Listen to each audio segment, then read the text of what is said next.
Hey there, I thought I would give you a quick tutorial on Zotero because it fell apart in class, didn't it? So here's what you got to do in very brief. Zotero is a software that you download to your PC or your Mac laptop. It's like a little program that lives right there. Zotero.org. Second of all, I highly recommend the Zotero connector. This is a plugin for a browser. I'm using Chrome, but I think they have versions for other browsers as well. This will enable you to download all the metadata.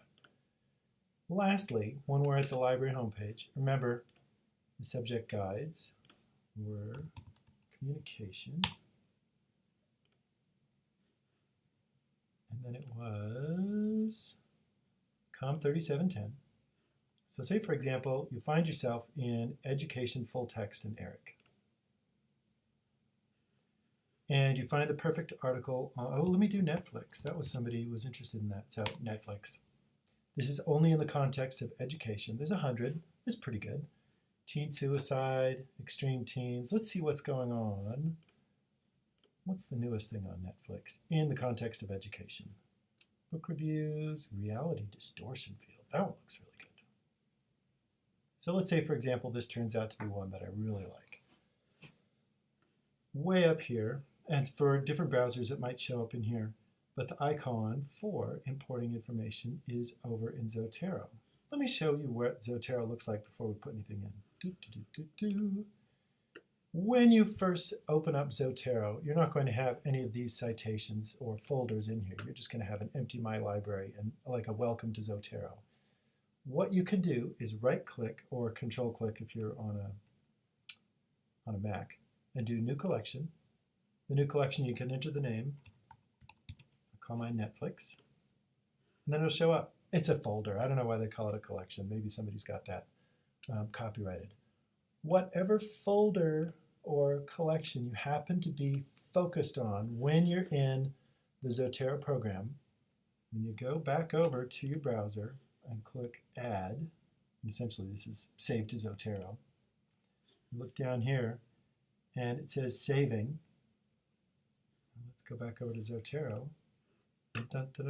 Reality distortion field. There's my article. There's my EBSCO record. You could also go to an indexed page like this, and the icon will change into a folder this time, and you'll get a list of everything that's on there. So let's see. I want this one, this one, this one. This is kind of a quick way to get, X-rated everything. Let's do that one. This is a quick way to get yourself in over your head with too many articles. I think it's easier to read a little bit. Okay, so it's saving all those. Go back to Zotero. And they should pop in. There's all my articles.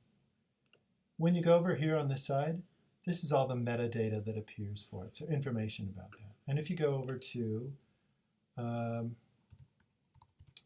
say I do a Google search for Netflix news, and here we find deadline.com. If you find a website, I would not recommend using this. This is not scholarly. But you'll see that same metadata field will appear, and it will dump it over. So Netflix's Ultimate Super Bowl Surprise. But if you go over there and look at the metadata that they have, sometimes the author fields won't go in. And all of these are editable. You just have to click on it. And you can fill out those fields. Another thing that I would like to show you that's really handy is if you go over to Notes, and remember that synthesis exercise we did? This will be attached to this website. It's a great new article, blah, blah, blah. And it just saves on the fly. And now, wherever we go, we've got this note here. How do we use this in a synthesis exercise like the one that I showed you in class? Let me show you an example that I've already put together. Under, let's see, information seeking and use in the context of minimalist lifestyles. I put together a note that you can use as a guide for your own practice for finding synthesis between all these different articles and getting these related concepts. So I did the main point of the article in my own words. You actually had to read it. So I didn't just guess this, but I had to read it, the first page or so. Then the main concept, in the context of the lit review of all the articles I'm putting together, I found a quote from the article, and I know that it's attached to this one because it's embedded in the note. And then I also added some keywords, so if I found this one was particularly useful, I could do that.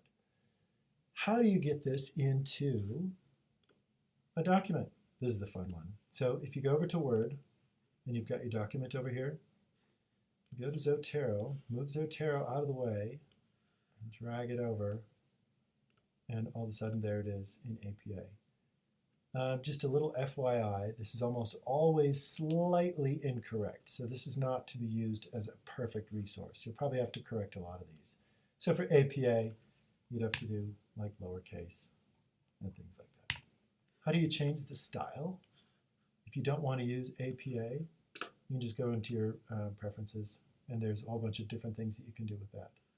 The neat thing that you can also do with this is when you have, did you see that where it said, if you right-click on one of these, right-click on My Library, sorry, I'm getting messed up. There's a sync option. What are you syncing with? If you have an online Zotero account, which I recommend, they're free anyway, then you can go to computer to computer to computer and synchronize all this metadata. It doesn't take very long unless you have a bunch of saved articles in there. But it's saved up on the cloud for you too, so you don't have to worry if your computer gets stolen. And I will leave you with that. I hope you have an awesome day, and give me a call or an email if you need anything. I'm happy to help.